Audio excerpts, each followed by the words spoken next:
Federal government bans SIM card importation. Nigerian Export Promotion Council seeks collaboration to capture East African market for Nigerian exports.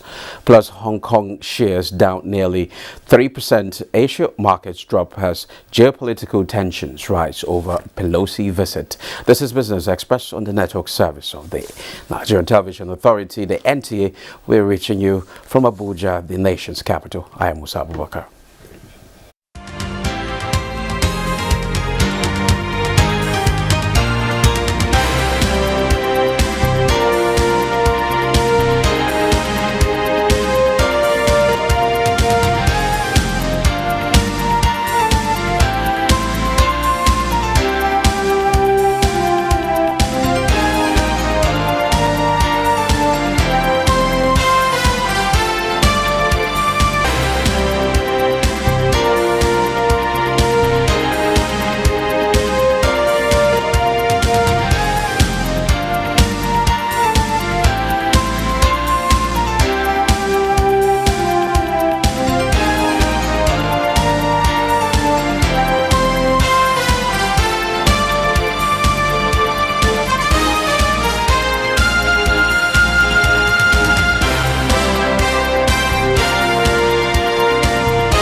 Now, a ship carrying grain left the Ukrainian port of Odessa for foreign markets on Monday under a safe passage agreement. A Ukrainian minister says it is the first departure since the Russian invasion blocked shipping through the Black Sea 5 months ago. The sailing was possible after Turkey and the United Nations brokered a grain and fertilizer export agreement between Russia and Ukraine last month. The Turkish defense minister said earlier that the Sierra Leonean flagship Razoni, which is loaded with corn, will head to Lebanon and more ships will follow.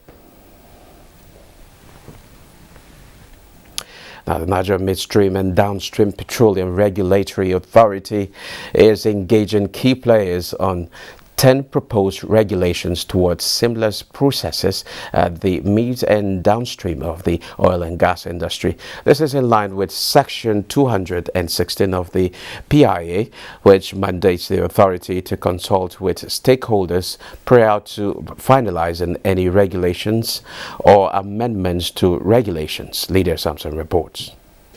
Along with preventing undue burdens on its partners, this is born from the resolve to enact policies that will enable investment and ease of doing business while creating employment opportunities for Nigerians. The authority chief executive Farouk Ahmed set the ball rolling in his opening remarks, noting that the exercise will be a continuous one.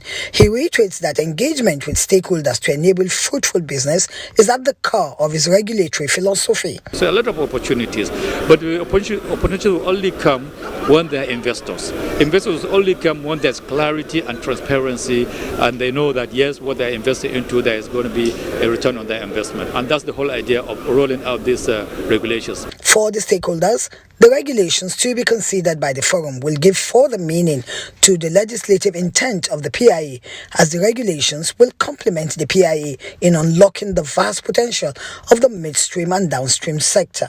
This is required to attract much needed investments and create opportunities in the sector. Hence the need for stakeholders' participation and engagement in developing regulations, processes, and procedures. As intended, the regulations to be considered by this forum gives further meaning to the legislative intent of the PIA. Experts are optimistic that the new regulations being reviewed will not only enable ease of business, but will further sanitize the mid and the downstream when properly harmonized. The Minister of State Petroleum Resources, Temipere Silva, on the sideline of stakeholders' engagement in Abuja by the Nigerian Midstream and Downstream Petroleum Regulatory Authority, told journalists that the federal government has not removed subsidy on petrol.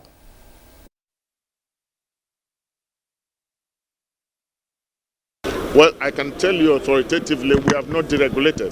The government is subsidizing. If there are increases in price, it is not from the government. It's probably from the marketers. It says any increase in pump price is not from government.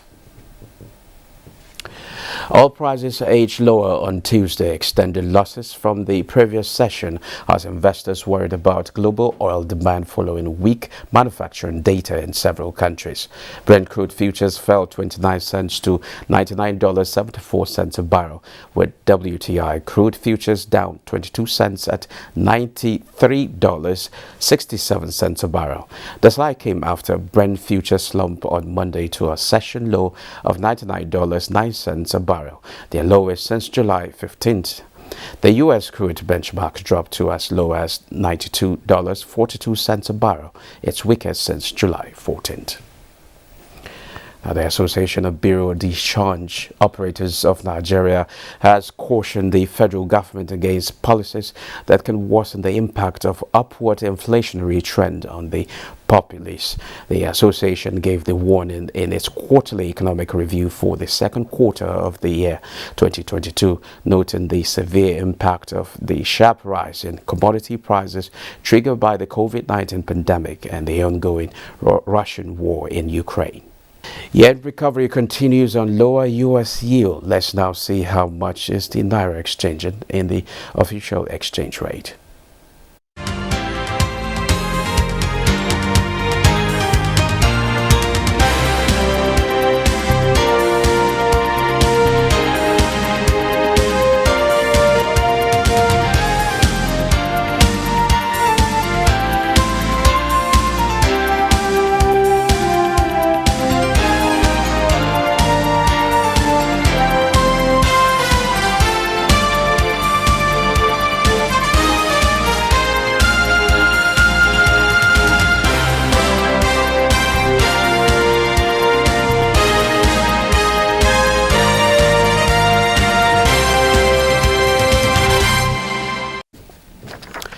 Okay, global currencies have been in decline in recent weeks, and the Naira is not left out of this negative trend. The continued depreciation of the Naira has been a source of concern for Nigerians, as analysts recommend that this can be reversed with deployment of bold intervention in the foreign exchange market. Some analysts also recommend that this move be complemented with lowering of foreign exchange restrictions and harmonization of the exchange rates. To speak on what can be done urgently to save the Naira in the remaining part of 2022 is Ido Oluseyi Paul. He is ICT expert and market analyst. You're welcome to Business Express. Welcome, sir. Okay, now let's look at the recent decline of the Naira. How did we get to this particular point in time? Okay, the number one factor of what's it called, the currency, is the economy. Okay. Yeah, in Nigeria, we import more than export. Okay, that's a problem. And that's a red flag. Okay. So any economy or any country that imports more than exports, we always face this. Okay. Right? What makes the currency of a country to be strong is their economy. You understand? We are only consuming, but we are not producing. The clothes you are wearing, the clothes I'm wearing, everything in Nigeria is being imported. So that means our money is going out from the inside to the outside. So when we have more imports than exports, this is outcome. Okay. Presently, the price of Naira to dollar is the bank rate should be around 700 yes, plus. 10, yeah. The reason is that we keep on demanding dollar. People are demanding dollar. That's why you see dollar and pounds. But when you look at it, this situation is also in other countries. Not every country. Because we've seen decline in other countries, like other countries' currency as presently, well. Yes. So what is the cause of that? Yes. Now, the factors that affect the currency price is the economic crisis, war. There is a problem between Russia and Ukraine, and don't forget, is Russia that is giving the whole of Europe oil. So now there is a war between the US and the Europe and the Russia, and it's affecting Europe. And as it's affecting Europe, goods and services price will increase. Now the price of fuel in Europe now has gone up. So it's affecting their currency because it's affecting the economy. People, the products or the goods or services people buy maybe for 10 euro, 100 euro, now they are paying times 2. Are we talking about supply chain disruption, or is just the Russia-Ukraine war where we are seeing a crisis in energy prices? Or what particularly are we talking about? Because actually when you look at that, you see it affecting third world countries, but currency. Yes. And in fact, this thing is not actually affecting the Russian ruble. Yes, it can affect them. Why is that? People are demanding their currency more than European. Why are people demanding their currency? Because it's not an international currency, is it? Do you know? Is it an international currency? The businessmen move the economy. Okay. The whales, we call them whales in the forex market. They are the one that move the economy, right? All these things you see, if all those businessmen decide not to import it, you will not have it. They are like the producer. Why we are the consumer, right? So those people, they move the market because oil is number one thing. That's why you see Dubai as of today. You know, their real estate, this thing now, you know, they made all those money from oil. You understand? So oil, you know, control the world. So it allows them to fetch more foreign exchange. You understand? Okay. And it's because of that oil, it's because of all these things, because presently USA, I think, is only 12% of US oil that is going to Europe. Okay. And Europe they need more oil. And they are getting it from Russia. And they want to try and right now they've said, okay, let's stop importing Russian oil. And it's affecting their economy. Of course, they have to look forward. But let me understand something. Okay. Is weak naira a bad thing? Completely. It's a bad thing. Why is it bad? You mean weak naira? Yes. That means our currency is depreciating, it's going down. It's affecting us. Okay. It's affecting us because we are not exporting. Because we are not exporting and we are importing more. In China, they export more. They also consume their products. Okay. So the money is inside the circle. It's not going out. It's just like as you are now. Let's say in your house, let's say you have 100 million in your account. You keep on buying. You buy car, you buy this, you buy that, but you are not making money. That means your money will go down. Same thing happens to the cryptocurrency market. Okay, let's not go into cryptocurrency because it is completely. Yeah. So is stronger dollar a good thing? Let's say our currency will become strong like the dollar. Is it a good thing? It's a good What's thing. the good side of it and what's the bad side of it? Okay, you said is dollar a good stronger currency for their a good thing? Let's say naira. Is stronger naira a good thing? Because recently I got to understand that even the stronger dollar is not really good for America because a lot of investors are actually losing out. Yes. So is a stronger currency a good thing? Or you tell me the good and the bad side of stronger currency? Right. Can we talk on? Yes. For a country currency to be strong, that means people are demanding that currency. Okay. For people to patronize your business, that means people are demanding it. And as they are demanding it, you increase your price.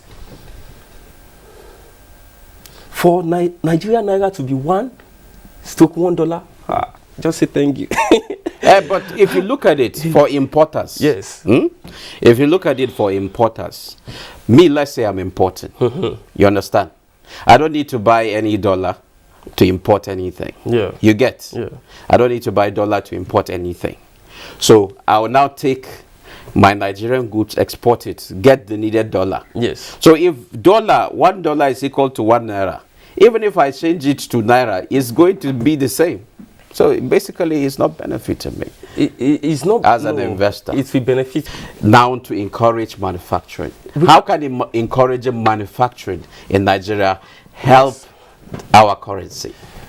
For you to encourage manufacturing in Nigeria, number one thing you need to solve is light, power.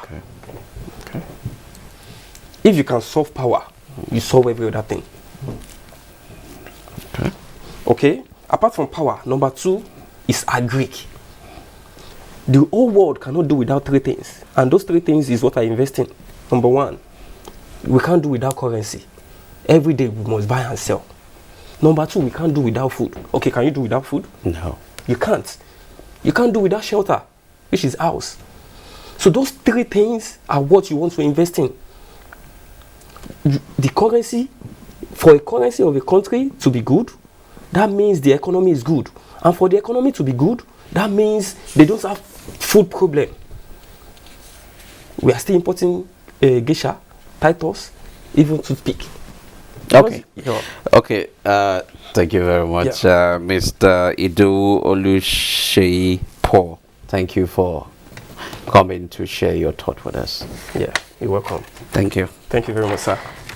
Now, moving on, the Nigerian Export Promotion Council has sought the collaboration of the Nigeria High Commission in Kenya towards capturing the East African market for Nigerian exports. The Executive Director, NEPC, Ezra Yakusak, harped on the need for seamless market access during an interface with officials of the Nigeria High Commission in Kenya. Comfort Abadu reports. All these products are displayed, and the Kenyans go there to see. They will look at it, agree on what they want, look at the packaging, look at the certifications. If they are okay, they will just order such products from the various or respective Nigerian companies. Focused on market integration and collective model to increase the trade volume between Nigeria and Kenya, the Nigerian Export Promotion Council is determined to expand Nigerian brands to East Africa, and officials of the Nigerian High Commission in Kenya hold the ace to make this trade expansion possible, hence this all-important interface. The essence is to see how we can capture the Kenya market, but not only the Kenya market, the East African community market. Of course, we know Kenya is very key. The idea was well received by the High Commission, with a promise to provide the enabling environment. Once you capture Kenya as the largest economy in East Africa, you have more or less captured all the countries in the region. This is a very good example of how the public sector and the private sector can work together. Trying to see how we can stay on the cutting edge of technology to solve some of these problems, which you have to engage as you go into the digital market space, which is really what really drives export now. The NEPC is also set to open an export trade house in Kenya to promote made in Nigerian goods in that country. Now, next is our Surviving COVID-19 series, as put together by Olayinka Ojo.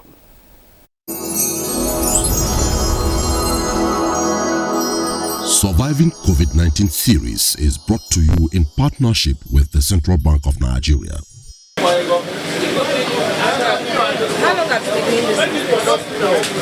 Don't tell, because you go reach like 13 years now. In this area now, here. That is to say, during COVID-19, you are in business. Wow. How did you cope then? In that time, we suffer well with parents, because in that time, say, do not even allow anybody to even come to market. Even though we're trying to come, they don't even allow us to enter the market. We can stay in the gate, and we even suffer well in that time. That is what I can say. For you to even get transport to go back to home, go hard. We are happy now because we are working normal now. No any problem. They only want to know we don't have like. About COVID-19, that is the end that governments are giving to business to help them do their business. Yeah, so it's true. If the government can help us, we will like them so that we can even buy some things. Example of this phone screen now. The area we are now, you would like to get screen, but you know if you get them, you must go to Use Market or you can go to Maraba Hard Plaza to get it. So example now, if the government can help us with money, we can go Lagos and buy screen, one and keep it, so that if any customer come, we can just carry the screen and paste the screen to them.